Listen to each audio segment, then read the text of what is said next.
move on, and we have some more breaking inputs coming in at this point in time. In fact, we have learned that there is going to be a crucial inter-ministerial panel meeting that's going to happen. Top sources have told Times Now it's going to be second key meeting by inter-ministerial panel, and the idea is to review the ongoing crisis. The meeting is going to take place at 5 p.m. this evening. Defense Minister Rajnath Singh to chair this particular meeting. Let's go across to my colleague Pragya, who is joining us on the broadcast this morning. Pragya, good morning. It was CCS yesterday, and today there's going to be another high-level meeting. What's happening?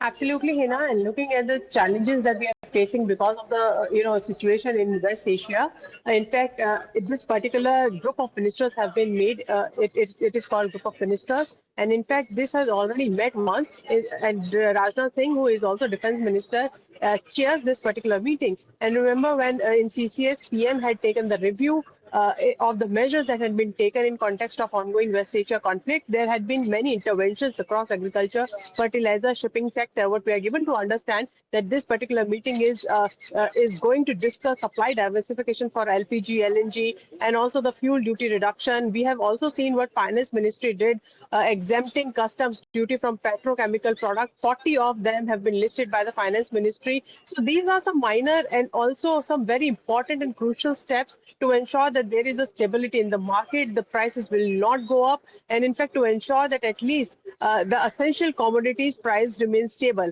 And also the GOM is also going to be speaking about the hoarding and black marketing, and in fact if states need to be involved, the message will also be sent across to states as well. This is a very crucial meeting. It is coming soon after Prime Minister chaired this particular extended CCS, and the effort of this particular group is to ensure that across sector there should be no adverse impact of this ongoing West Asia conflict. People of India should not suffer. There should not be much of an inflation as far as prices are concerned, and to keep it at a very stable level. So all that the government can do right now is going to be discussed in this particular meeting. All right. Thank you very much, Pragya. Appreciate you joining us with those details. We will slip into a very short break right now. We'll be back with lots more. Stay with us.